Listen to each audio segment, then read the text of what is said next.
Cashflow Diary Podcast, episode 242. Welcome to yet another exciting episode of the Cashflow Diary Podcast, the podcast that teaches you insider tips, tactics, and strategies for creating leverage streams of cash flow into your life. Learn from top-performing entrepreneurs, business owners, investors, and thought leaders from across the globe as they share their secrets to success. Like what you learn on this and other Cashflow Diary podcast episodes? Go to learninvestingnow.com and sign up to receive powerful tips and information that will help you succeed as an entrepreneur and investor. Now, here's your host, investor, entrepreneur, business owner, educator, speaker, author, and master facilitator of Robert Kiyosaki's cash flow game, Jay Massey. All right, peoples, how are you doing? Hopefully you're going well and you're excited for yet another episode in this series that we've been doing, 8 Things to Give Up. 8 Things to Give Up, because I want to make sure that you are equipped with the knowledge of what it is that you have to let go of in order to then capture the progress, the success, the things that you and I were all after. Improvement in various different ways. However, we each have things that we probably have learned and need to unlearn and therefore give them up. What does that mean? Well, we've been talking about 8 different things in this particular series. They are, again, number 1 was doubting yourself. Then we went to negative thinking, fear of failure, criticizing others, negative self-talk, procrastination, fear of success, and then, of course, people pleasing. Now, we've covered most of them, so that means we're getting close to the end of this particular series, and today we are going to be talking about fear of success. Fear of success is what we're going to be discussing so that you can get out of your own way. I can get out of my own way. We can all get out of our own way and go out there and step into the greatness that we were born to be. It's interesting when you look up this particular title, fear of success, and how it can still be just as paralyzing as all the other things we've discussed in terms of giving things up. I mean, I had no idea. I mean, you think you know what something means until you take the time to look it up. And then all of a sudden you're like, oh, neat. There's so much more information on this than I actually expected. So I found that to be interesting. And of course, I've got my own thoughts and things that I wanted to add to that. It's just amazing how common these things are. And if nothing else you take from these or this particular series is you should know that everything we've discussed, there isn't an achiever on the planet who hasn't dealt with all 8 of these things, in some way, shape, form, or fashion. So you're no different. Don't sit there and think that somehow, somebody you respect or admire was just somehow born free of that. In various different ways at various different times through various different circumstances even. Everybody had to deal with it. And maybe now it's just your turn. Maybe now it's just your turn. Maybe for the first time you're being given a choice to actually consider what you actually want to accomplish in life. And it's okay if it scares the bejesus out of you or whatever else you'd like to say. I get it. Totally understood. So when we talk about the fear of success, I had no idea, but there are actually a couple of other terms that mean the same thing, depending on where you are from. If you are one of our listeners from down under, you're probably more familiar with the term tall poppy syndrome. I'm told it's prevalent in the UK, Australia, New Zealand. And also similar in Chinese and Japanese culture, because they have a saying that says the nail that stands out gets hammered down. The nail that stands out gets hammered down. And that's actually one of the things of, how you can determine or what you have this fear of standing out. And this is definitely one that I can relate to personally, but what we're going to get to that in just a moment, because there are 3 basic things that tend to manifest themselves. And there are many thoughts that go through our head, and hopefully we'll be able to give you some tips, tools, techniques, just some different ways of thinking that will get you past what it is you are fearing. So another form of this was called imposter syndrome. I thought this one was interesting.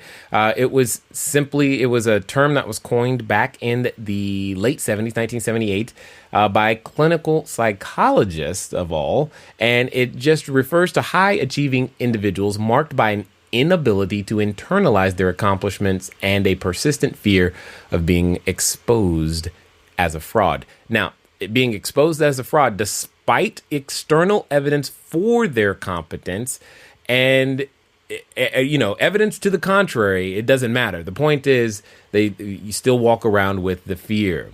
And, those exhibiting the syndrome remain convinced that they are frauds and do not deserve the success that they achieve. Here's another way of looking at this one, and this one was probably more closely aligned with the word's fear of success. It was called the Jonah complex. Yes, Jonah as in Jonah from the Bible. I thought that was interesting. It's the fear of success which prevents self-actualization or the realization of one's potential. It's the fear of one's own greatness, the evasion of one's destiny, or the avoidance of exercising one's talent. I'm like, wow, all of these things, no matter how you say it, whether you call it tall poppy, imposter syndrome, Jonah complex, it doesn't matter. The result is the same. You have a fear of achieving your personal best, and therefore it hinders your progress and or achievement for many different reasons. I find this interesting, ladies and gentlemen. We do really bad damage to ourselves. It's like we can't win for losing. I mean, for example, I was thinking about this, and it's kind of like when I know I've said this to myself, because you're in this catch-22. You say, if I give it my all and it doesn't work, I'll be embarrassed, laughed at, ashamed, or somehow ridiculed and left for dead. Of course, we're going to be a little dramatic, right?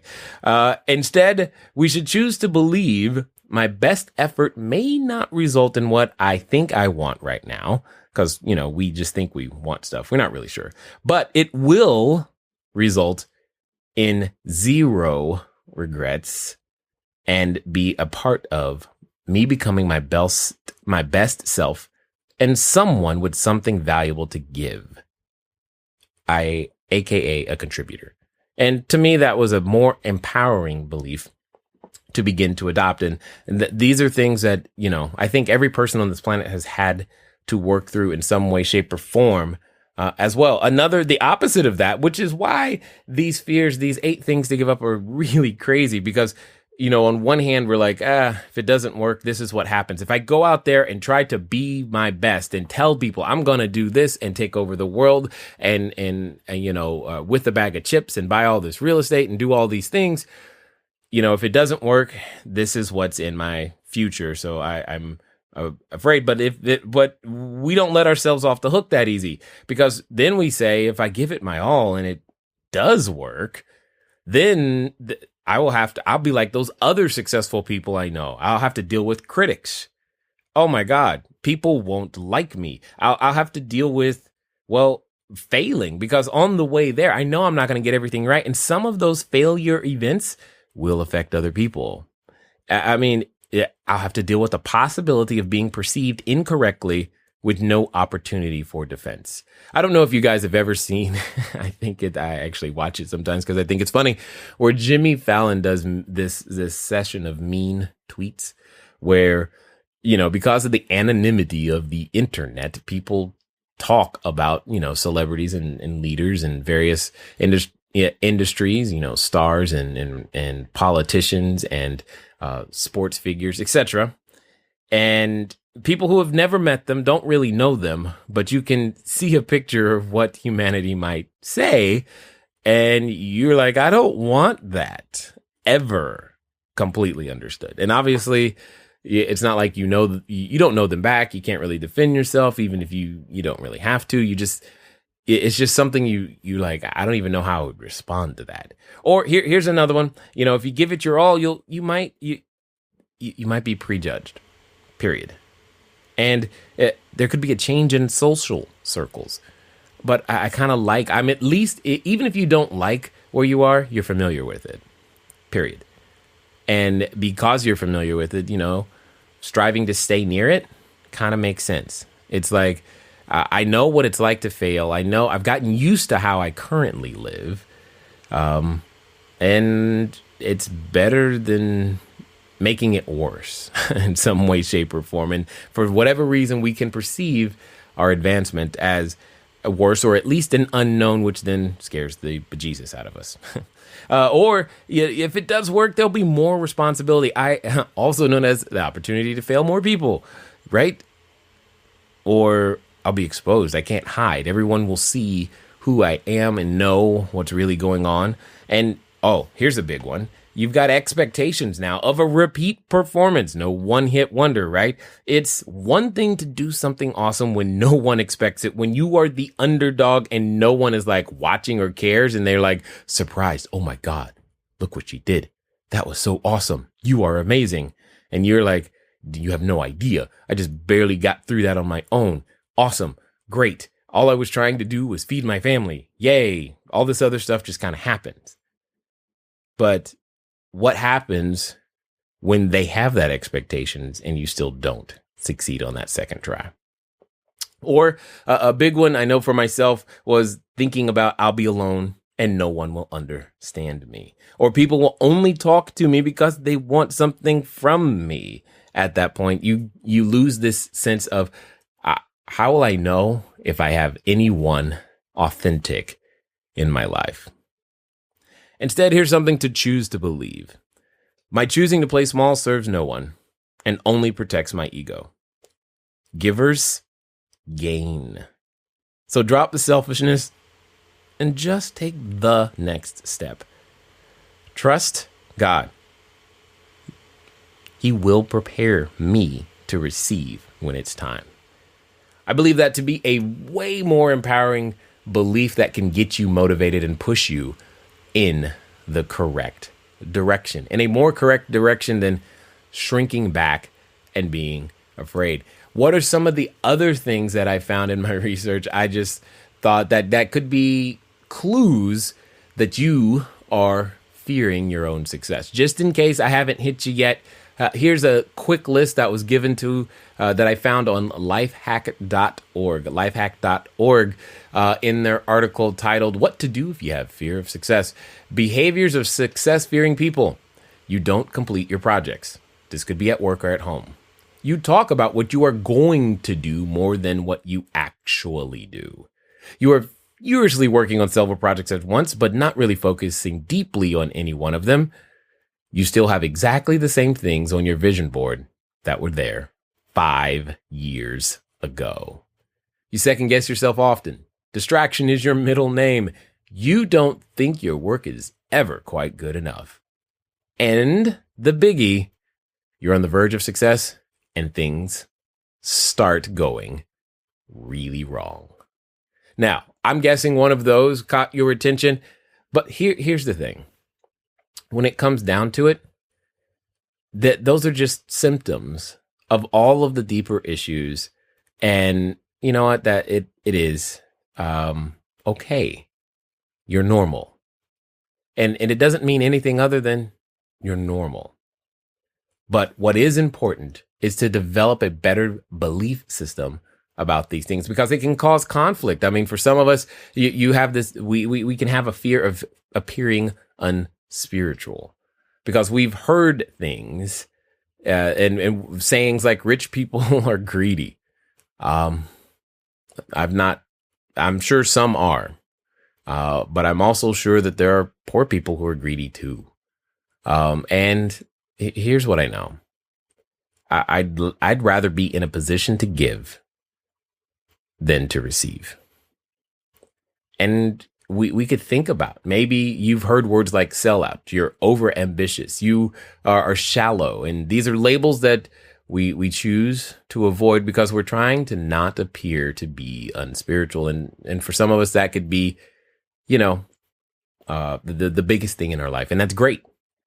But we're not going to be everybody's cup of tea.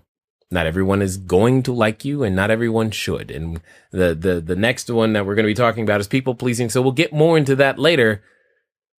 But you must begin to get clear on what you are willing to give in exchange for that which you desire, not only of money, but also time and energy and mental processes, your intellectual property. How much are you willing to give in order to get to where you want to go? As I mentioned earlier, the fear of standing out, that one was huge for me for sure, because if you're like me, maybe you grew up and you were that kid who, or, you just, for whatever reason, you attracted attention, not because you were trying to, but because you knew the answers, or because you ruined the curve for people. And your classmates did not necessarily enjoy that. Maybe you were a little socially awkward and that did not go over well. I get that.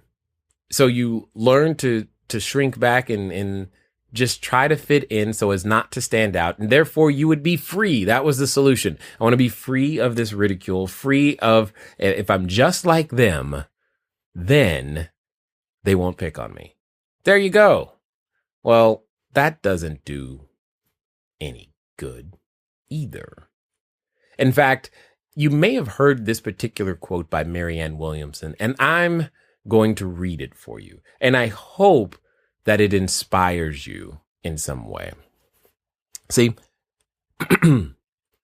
our deepest fear is not that we are inadequate. Our deepest fear is that we are powerful beyond measure. It is our light, not our darkness, that most frightens us. We ask ourselves, who am I to be brilliant, gorgeous, talented, fabulous? Actually, who are you not to be? You are a child of God. Your playing small does not serve the world. There is nothing enlightened about shrinking so that other people won't feel insecure around you. We are all meant to shine, as children do. We were born to make manifest the glory of God that is within us. It's not just in some of us, it's in everyone. And as we let our own light shine, we unconsciously give other people permission to do the same. As we are liberated from our own fear, our presence automatically liberates others. How do you feel hearing those words? Especially, your playing small does not serve the world. I know for me, when I hear those types of things, I start to go, well, maybe I should write an offer on another cell tower or an apartment building, or maybe I should try to help some more people get into this game and become real estate entrepreneurs. Or maybe I should, what would it take to get on television? I don't know. I've not done that, right? All these things begin to go through my head. And maybe those aren't the things you're thinking about. Maybe it's something like public speaking or just speaking up when you know you should. And here's the thing. Just go be awesome. Because the third thing is the fear of change. But change is natural. It's organic. It's what happens. There are 4 seasons. Well, in most places. I mean, if you live in Southern California, it can feel like one continual season, which I actually kind of like that. However, nothing really stays the same. You don't stay the same. Hopefully you are different each and every episode. Maybe of these last, in these series, you've changed a little bit each time. And then only over time do you realize, oh, I guess I am different. I mean, we lose weight, we add weight, we gain muscle, we have children, we change, our roles change, our stage of life change. What we care about most, well, that changes almost daily. And the politicians change, where we work changes. The work we care about doing changes. Here's the thing. Success by its very nature means you now have or do or are experiencing something different. And the thing is, we really want to experience that something different. And that something different, I know for me, can occasionally be frightening. Like, what happens if I actually record a podcast and billions of people listen to it? Because one of the things that you could, have this fear of giving up. I mean, it was interesting from the section on Jonah complex. One of the psychologists said that people don't actually fear change. They fear the loss associated with change. So, for example, success comes with the additional responsibility, which is a loss of freedom. Fame or additional scrutiny, which is a loss of anonymity. Difficulty relating to those less successful, which is a loss of friendship or other relationships.